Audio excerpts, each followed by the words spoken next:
Mu minsi ishize ngira ngo murabyibuka neza ubwo ambasaderi Nduhungirehe yagiraga ikiganiro gikomeye ku gitangazamakuru gikomeye TV5 Monde Info. Icyo gihe ambasaderi Nduhungirehe yabajijwe ibibazo bikomeye cyane birimo ingabo z'u Rwanda, RDF mu burasirazuba bwa Repubulika ya Demokarasi ya Kongo ndetse n'ibindi bibazo bitandukanye. Kuri uyu munsi Minisitiri w'itangazamakuru ndetse akaba n'umuvugizi wa guverinoma muri Repubulika Iharanira Demokarasi ya Kongo Patrick Muyaya yagiranye ikiganiro n'iyi televiziyo aho bagarutse n'ubundi kubijyanye n'intambara ikomeje kubera mu burasirazuba bwa Repubulika Iharanira Demokarasi ya Kongo. Tugiye kugaruka rero kuri ikiganiro kiri mu rurimi rw'igifaransa, turi bugenekereze kugishyira mu rurimi rw'ikinyarwanda nk'ibisanzwe.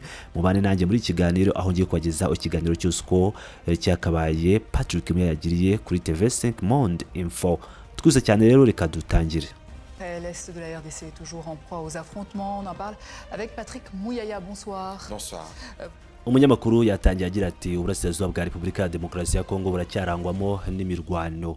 Tugiye kubiganiraho hamwe na Patrick Muyaya, Minisitiri w'itangazamakuru akaba n'umuvugizi wa guverinoma. Mwiriwe neza bwana Muyaya. Muyaya aramwikiriza ati kuri iyi nshuro turaganira ku rubanza rwa Roger Lumbala waburanishijwe mu Bufaransa mu gihe Kongo yari yasabye ko yoherezwa kuburanira iwabo. Ese mwabifashe nk'agasuzuguro kagenewe cyangwa kakorewe igihugu cyanyu? Patrick Muyaya mu gusubiza ati oya, ntabwo twabifashe gutyo. Hari mugenzi wanjye muri Minisiteri y'Ubutabera ushinzwe gukurikirana icyo kibazo. Igihe nikigera tuzatanga amakuru arambuye ku by'uru rubanza, ariko ikintu cy'ingenzi abantu bakwiye kumenya nuko buri wese wakoze ubwicanyi cyangwa ufite uruhare mu bikorwa by'akarengane azabibazwa n'ubutabera. Ibyo ndabihuza n'ibiri kubera mu burasirazuba bw'igihugu cyacu. Abantu bose bagomba kumenya ko igihe cy'ubutabera kizagera kandi ntaho kizajya. Ni ku nshuro ya mbere mu myaka irenga 30 tubikesha imbaraga za Perezida Felix Tshisekedi ko hashyizweho itsinda mpuzamahanga ryigenga rishinzwe iperereza ku byaha n'ibikorwa by'ubugome bikorerwa mu burasirazuba bwa Kongo.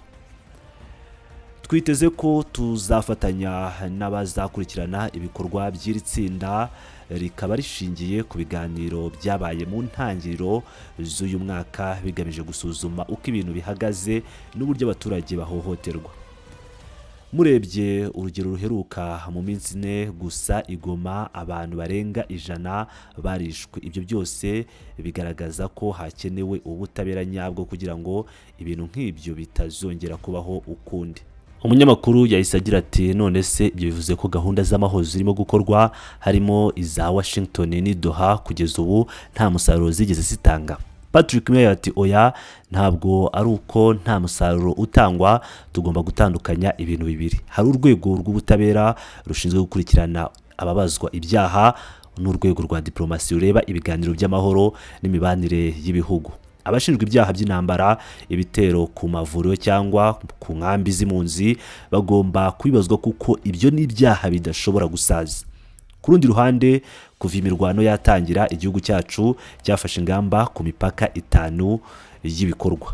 Hari urwego rw'igisirikare, urwego rwa diplomasi, urwego rw'ubukungu, urwego rw'ubutabera n'urwego rw'itangazamakuru. Ibi byose bigamije gufasha igihugu guhangana n'ikibazo mu buryo buhoraho kandi bwagutse. Ubu kubera umwanzuro wa Loni n'ubufatanye mpuzamahanga turimo kubona intambwe nziza cyane ku rwego rwa diplomasi, cyane cyane muri gahunda zirimo i Washington ni Doha. Turizera ko ibyo biganiro bizatanga umusaruro vuba kugira ngo tugabanye ububabare n'igitutu byugarije abaturage bacu bari mu bibazo bikomeye by'ubutabazi bwa muntu. Umunyamakuru ati ariko se ibyo biganiro bya politike n'ubukungu biri gukorwa ntibyagize ingaruka zifatika ku butaka nyabwo?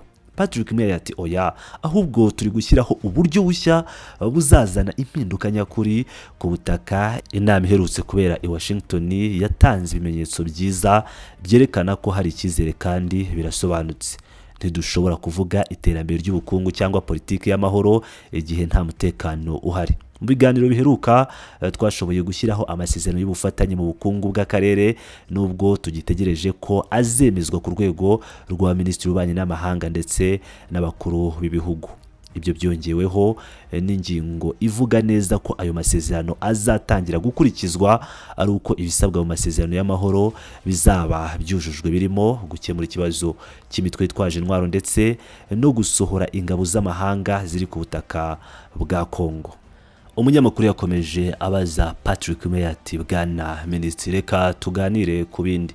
Mu minsi ishize habaye ibitero by'ibisasu mu mujyi wa Goma bikaba byarahitanye abantu benshi. Guverinoma ya Kongo yavuze ko ibyo bisasu byaturutse ku butaka bw'u Rwanda. Ese mufite gihamya ifatika ibigaragaza? Patrick Muyaya ati nibyo koko ibyo bitero byabaye, ntabwo ari ubwa mbere bibaye kandi si ibintu byaturutse mu kirere. Ubu dufite ibimenyetso bifatika byatanzwe n'ingabo zacu ndetse n'itsinda ry'impuguke za Loni rishinzwe gukurikirana iby'akarere k'ibiyaga bigari. Ibyo bimenyetso byose byerekana neza ko hari ibisasu byaturutse ku butaka bw'u Rwanda bigahitana abaturage ba Goma, abandi benshi barakomereka. Kugeza ubu raporo y'izo mpuguke irerekana uruhare rw'ingabo z'u Rwanda mu bikorwa by'umutwe wa M23. Nta muntu ugishobora kubihakana kuko n'abanyamahanga barabibonye. Turashaka ko ibi byose bigezwe imbere y'ubutabera mpuzamahanga kandi abantu bose babifitemo uruhare bakazabibazwa, yaba abasirikare cyangwa abayobozi b'ibihugu. Umunyamakuru ati ariko u Rwanda rwo ruvuga ko ari mwe mwifashisha imitwe nka FDLR kandi k'ibyo birego byose ari uburyo bwo guhisha amakosa ya leta yanyu mu burasirazuba. Mubyumva mute? Patrick Muyaya ati ibyo ni amagambo asanzwe akoreshwa kugira ngo bimenyekane ko hari ukwirengagiza ukuri. Nibyo FDLR iriho, ariko tugomba gusobanura neza ibintu. Muri leta yacu FDLR ntabwo igize igice na kimwe cya politiki cyangwa cya gisirikare cyemewe n'igihugu. Twashyizeho ingamba zidasanzwe zo kwirwanya no kuyisenya, ariko M23 yo irafatanya n'ingabo z'u Rwanda, irabona intwaro, amakuru n'inkunga iturutse i Kigali. Ibyo byose byemejwe n'impuguke za Loni n'imiryango mpuzamahanga idafite ihibogamiye. Ntibishoboka rero ko ikibazo bakomeza kuvuga ko ari FDLR gusa mu gihe hari igihugu gituranye natwe gishyigikira umutwe w'iterabwoba uri kwica abaturage bacu. Umunyamakuru ati ariko mu biganiro byo gushaka amahoro Perezida Kagame na Perezida Tshisekedi bagiye guhura kenshi cyangwa bagiye bahura kenshi. Ibyo ntibigaragaza ubushake bwo kugarura umubano mwiza. Patrick Muyaya ati nibyo, kuba abakuru b'ibihugu bahura n'ikimenyetso cyiza, ariko amahoro ntabwo avugwa gusa, agomba no gushyirwa mu bikorwa. Guverinoma yacu ishyigikiye ibiganiro byose bigamije kubaka amahoro arambye, ariko ibyo biganiro bigomba kuba bifite ishingiro. Ntabwo ushobora kuvuga ngo ushaka amahoro mu gihe ukomeje kohereza ingabo zawe cyangwa intwaro ku butaka bw'igihugu cy'abaturanyi. Twifuza amahoro y'ukuri atarayo ku magambo. Tugomba kuvuga ko ibikorwa bihagarika intambara byubahirizwa, ko imitwe yose yitwaje intwaro ishyirwa mu maboko y'ubutabera kandi ko ingabo z'amahanga zose zisohoka ku butaka bwa Kongo. Umunyamakuru akomeza abaza Muyaya ati hari abavuga ko ibi byose ari urugamba rwo gushaka ubutunzi, amabuye y'agaciro, zahabu, koruta kurusha uko ari intambara ya politike. Patrick Muyaya cyangwa Patimu niko namwita ati nibyo rwose, ntabwo twabihakana. Uburasirazuba bwa Kongo bufite umutungo kamere ukomeye cyane, hari koruta, zahabu, cobalt n'izindi nyinshi. Abantu benshi harimo n'ibihugu bamaze igihe bakoresha intambara nk'uburyo bwo gusahura ibyo byiza by'igihugu cyacu. Nicyo gituma Perezida Tshisekedi aharanira ko ubukungu bwa Kongo buba ubw'abenegihugu kandi ko umuturage w'umukongomani ari ugomba kungukira mu byo igihugu gifite, aho kuba abandi babigira indonke binyuze mu ntambara zidashira. Ibyo nibyo dusaba n'isi yose. Gufasha Kongo guhagarika ubusahuzi bw'amabuye y'agaciro biciye mu mitwe yitwaje intwaro, kuko ariyo nkomoko y'ibibazo dufite byose ubu. Umunyamakuru ati murakoze bwana minisitiri ku bisobanuro byanyu. Patrick Muyaya ati murakoze namwe. Ubutumwa naha abumva ikiganiro nuko amahoro ari inshingano yacu twese. Abaturage ba Kongo barambiwe intambara, tugomba kubafasha kubona amahoro arambye no kubaka igihugu cyabo mu bwisanzure n'ubutabera. umunyamakuru yakomeje agira ati bwana minisitiri reka tuganire ku kibazo cy'impunzi n'ifungurwa ry'ikirere cya Goma cy'indege cya Goma. Ese ubu buryo bwo kugeza ubutabazi ku baturage bari mu burasirazuba buragenda bite, bimeze bite? Patrick Muyaya ati ibyo ni ikibazo gikomeye cyane. Icyo tugomba gusobanura nuko ifungurwa ry'ikirere cya Goma rizaterwa n'ubuyobozi bwa Repubulika ya Demokarasi ya Kongo.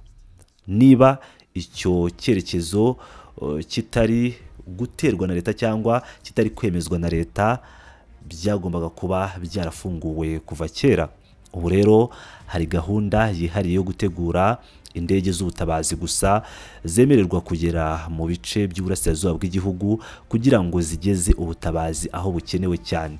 Ibikorwa birakurikiranwa neza n'inzego za leta zishyira imbere umutekano n'inyungu z'abaturage. Umunyamakuru ati hari impunzi z'abakongomani zagiye mu Rwanda cyangwa zahungiye mu gihugu cy'u Rwanda zifuza gusubira iwabo muri Kongo. Kuki bigoye ko zisubira mu gihugu cyazo? Patrick Muyaya ati tugomba gusobanura ibintu neza. Gusubira kw'impunzi mu gihugu cyangwa gutahuka kw'impunzi ni ugutahuka ku bushake. Nta muntu usabwa gutahuka mu gihe intambara cyangwa ibisasu bikirimo gukwira aho hantu. Icyo kandi tugomba kumenya nuko abaturage bacu bose ari abakongomani hatitawe ku bwoko cyangwa aho baturutse. Leta yacu irarengera bose kandi nitwemera ko hari igihugu gituranye gishyira imbere imwe mu miryango kurusha iyindi. Raporo z'ubutasi zerekana neza ko aho ingabo z'abarwanyi zifite ibikorwa by'ubugome harimo kwangiza inyandiko z'ubutaka no guhindura imitungo y'abaturage. Ibi byose bigaragaza guhonyora amategeko no kwigarurira ubutaka ku buryo butemewe n'amategeko. Guverinoma irimo gukora ku buryo amategeko mashya yo kurengera ubutaka n'imitungo y'abaturage ajya mu bikorwa kugira ngo ibikorwa by'ubugome bitazongera kwihishira mu buryo bw'amategeko. Umunyamakuru ati mbona harimo kandi ibikorwa by'abaturage, amadini n'imiryango y'abaturage byatangiye ibikorwa byo gushishikariza amahoro. Ese ibi bigiye uruhare rungana gute mu gukemura ikibazo? Patrick Muyaya ati nibyo rwose, ibikorwa nk'ibi ni ingenzi cyane. Aho hose hari abantu, amadini, imiryango ya sosiyete sivile, imiryango y'abaturage ndetse n'abari mu mahanga nka diaspora batangiye gushyigikira amahoro, ibiganiro no kunga ubumwe. Gusa tugomba kumenya ko hakiri abagerageza gukoresha amahoro ku nyungu zabo bwite, ariko leta yacu iraharanira ko amahoro arambye aboneka ku nyungu z'abaturage bose hatitawe ku bwoko cyangwa aho baturutse. Umunyamakuru ati ese leta ifite icyerekezo ku bijyanye no kwirinda ko aya mahanga asubira mu ntambara kubera ubukungu n'imitungo kamere y'akarere? Patrick Muyaya ati ni ingenzi cyane. Leta yacu irarengera abaturage bayo kandi irashaka ko ubutaka, umutungo kamere n'ibindi byangirika bitongera kwangirika kubera intambara n'ubusahuzi. Ibyo nibyo bituma leta ishyira imbere gukemura intambara n'ibibazo by'impunzi, gukurikirana ibyaha by'intambara no gusubiza abaturage mu buzima busanzwe bw'amahoro. Umunyamakuru ati mbona kandi mu burasirazuba hari imyitwarire idasanzwe y'imitwe yitwaje intwaro ku bwoko bumwe bw'abaturage. Leta yabigenzura ite? Patrick Muyaya ati nibyo, hari ibikorwa by'ivangura n'imyitwarire igamije gutera ubwoba abantu bitewe n'aho baturutse cyangwa ubwoko bwabo. Leta irimo gukurikirana neza ko abaturage bose hatitawe ku bwoko bashobora kubaho mu mahoro. Nitwemera ko hari uwakomeza gukoresha intwaro cyangwa amagambo y'urwango mu rwego rwo guhungabanya ubumwe bw'igihugu. Umunyamakuru ati bwana minisitiri, mwumva amahoro arambye ari hafi cyangwa haracyari urugendo rurerure? Patrick Muyaya ati amahoro aracyari urugendo rurerure ariko turi mu nzira nziza. Ibikorwa byo kugarura abaturage mu buzima busanzwe, gukurikirana ibyaha by'intambara no guharanira amahoro arambye birakomeje. Tugomba kwibuka ko iyi ntambara atari iya Perezida Tshisekedi ku giti cye, ahubwo ari intambara y'abakongomani bose kandi leta izakomeza gukorera abaturage bayo bose. Umunyamakuru yakomeje abaza Patrick Muyaya ati bwana Minisitiri, mu byumweru bishize hari ibiganiro bikomeye hagati ya Repubulika ya Demokarasi ya Kongo n'u Rwanda. Ese mwavuga ku ruhare rw'ibyo biganiro mu kugarura amahoro arambye mu burasirazuba bwa Kongo?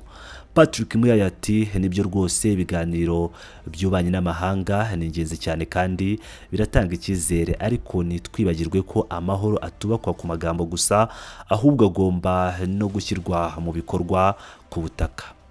Dukurikije ibiganiro biheruka i Washington n'i Doha, hari intambwe imaze guterwa mu kugarura umutekano hagamijwe gusohora ingabo z'amahanga ziri ku butaka bwa Kongo, gukurikiranwa kw'imyitwarire y'abitwaje intwaro ndetse no gushyira mu bikorwa amabwiriza y'amahoro yemejwe ku rwego mpuzamahanga. Ubu twizeye ko ibyemezo bifatwa n'impande zombi bizatanga amahoro arambye, bizarinda ko intambara n'ubwicanyi bikomeza kubaho mu burasirazuba.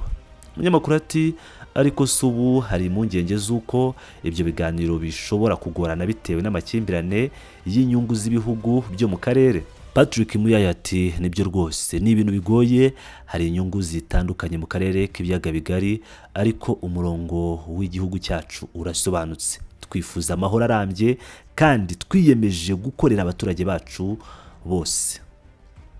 Twizeye kandi ko amahoro arambye azatuma abaturage bo mu burasirazuba bwa Kongo babasha kubona ubuzima bwiza, ubutabazi buhoraho n'ubukungu buhamye, bitandukanye nuko byahozeho mbere aho intambara y'ubusahuzi yahoragaho. Umunyamakuru ati ese leta y'u Rwanda ikomeje kugira uruhare mu guhungabanya amahoro? Patrick Muyaya ati biragaragara ko hari ibikorwa bimwe bigikomeza, ariko tugomba gusobanura ibintu neza. Repubulika ya Demokarasi ya Kongo yashyize imbere ibiganiro byose by'amahoro, abantu bose bagomba gukurikiza ibyo bemeranyijwe. Abakomeje gutera intambara cyangwa gushyigikira imitwe yitwaje intwaro bazabibazwa hatitawe ku gihugu bakomokamo. Iki ni igice cy'ingenzi mu gushaka amahoro arambye, n'ibyo byose bitubahirijwe intambara n'akaga bizakomeza. Umunyamakuru ati ese ingamba z'ubukungu n'iterambere zigira uruhare ki muri ibi biganiro? Patrick Muyaya ati zifite uruhare runini mu gihe umutekano uba uhari. Iterambere ry'ubukungu rishingiye ku mutekano w'abaturage. Nta gihugu cyangwa akarere gashobora gutera imbere mu gihe abaturage bagikomeza kuba mu bwoba no mu ntambara. Niyo mpamvu dushyira imbere gukemura ibibazo by'umutekano, ubutabera no kurengera abaturage mbere y'uko dutangira kureba iterambere ry'ubukungu n'imibereho myiza. Umunyamakuru ati hari icyo mwavuga ku bijyanye n'ishoramari n'amahirwe mashya mu burasirazuba bwa Kongo? Patrick Muyaya ati ibyo bizagerwaho gusa igihe umutekano uba uhari. Ubu turacyari mu nzira yo kugarura abaturage mu buzima busanzwe, gucunga neza umutungo kamere no kubahiriza amategeko y'amahoro. Iyo ibyo byose bizakorwa neza, bizorohereza abashoramari ndetse n'abafatanyabikorwa mpuzamahanga kugira uruhare mu iterambere ry'akarere kandi bitazongera gushyira abaturage mu kaga. Umunyamakuru arongera ati mu gusoza bwana Minisitiri, ni iyihe message mushaka ko abaturage b'imbere no hanze ya Kongo bumva? Patrick Muyaya ati message yacu ni imwe, amahoro ni inshingano ya buri wese. Abaturage bacu barambiwe intambara, leta ikora ishoka byose ngo ibarinde. Abashaka amahoro bazafatanya na leta, abandi bazabibazwa. Nituzemera ko hari umuntu cyangwa igihugu cy'igituranyi gishyira imbere inyungu zabo kurusha amahoro y'abakongomani, ubutabera, umutekano n'amahoro arambye nibyo twiyemeje. Umunyamakuru yongeye ati bwana mwadusigira ubuhe butumwa by'umwihariko bureba abaturage ba Repubulika ya Demokarasi ya Kongo ndetse n'abaturanyi mu karere? Patrick Muyaya ati message yacu ni ngufi kandi irasobanutse. Amahoro ni inshingano ya buri wese kandi niyo shingiro y'iterambere. Abaturage bacu barambiwe intambara n'ibikorwa by'ubugome. Leta ikora ibishoboka byose kugira ngo ibarinde, ikomeze kubaha ubutabazi no gukurikirana abakoze ibyaha. Abaturanyi bacu bagomba gusobanukirwa ko Kongo ntizemera ko abandi bashyira imbere inyungu zabo mu kaga k'abaturage bacu. Twibuke kandi ko amahoro arambye agomba gushyirwa mu bikorwa ku butaka, kugenzura imitwe yitwaje intwaro, kugarura abaturage mu buzima busanzwe no gukurikirana ubutabera mpuzamahanga. Umunyamakuru ati nanone ese Kongo izakomeza kwiyambaza umuryango mpuzamahanga mu gushaka amahoro arambye? Patrick Muyaya ati yego rwose, Kongo izakomeza gukorana n'umuryango w'abibumbye n'ibindi bihugu by'akarere kugira ngo hagire ishyirwa mu bikorwa ry'amasezerano y'amahoro, ingabo z'amahanga zisohorwe ku butaka bwa Kongo, abakomeje ibikorwa by'intambara babibazwe, abaturage babona ubuzima bwiza, ubutabazi n'iterambere. Ni uburyo bwo gukumira ko intambara zikomeza ndetse no kubaka akarere k'umutekano n'iterambere. Umunyamakuru ati ese hari icyo mwavuga ku ruhare rwa Kongo mu karere ka Afurika y'Iburasirazuba muri ubu buryo bwo kugarura amahoro? Patrick Muyaya ati Repubulika ya Demokarasi ya Kongo ifite uruhare runini cyane. Tugomba kwerekana ko igihugu cyacu gishobora gukemura amakimbirane mu buryo bw'ubutabera n'amahoro, kandi tukerekana ko ubwiyunge, ubutabera n'iterambere bifatanyije ari byo bizana amahoro arambye mu karere. Turashaka kandi ko akarere k'ibiyaga bigari kose kagaragara nk'akarere k'amahoro, aho ibihugu byose byibanda ku guharanira amahoro, ubwisanzure bw'abaturage n'iterambere. Umunyamakuru ati muri make ni iki gisigaye mu rugendo rwo kugarura amahoro arambye mu burasirazuba bwa Kongo? Patrick Muyaya ati igisigaye ni ugushyira mu bikorwa ibyemezo byose by'amahoro, gukurikirana abakoze ibyaha, gukemura ikibazo cy'impunzi no kugarura abaturage tubashyira mu buzima busanzwe.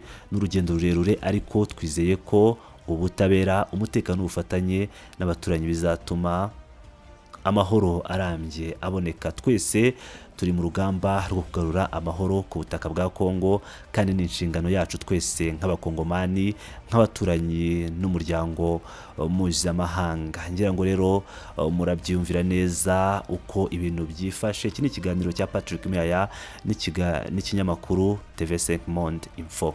Ndabakunda cyane, mukomeze mane nanjye ni Pilot News TV nk'ibisanzwe.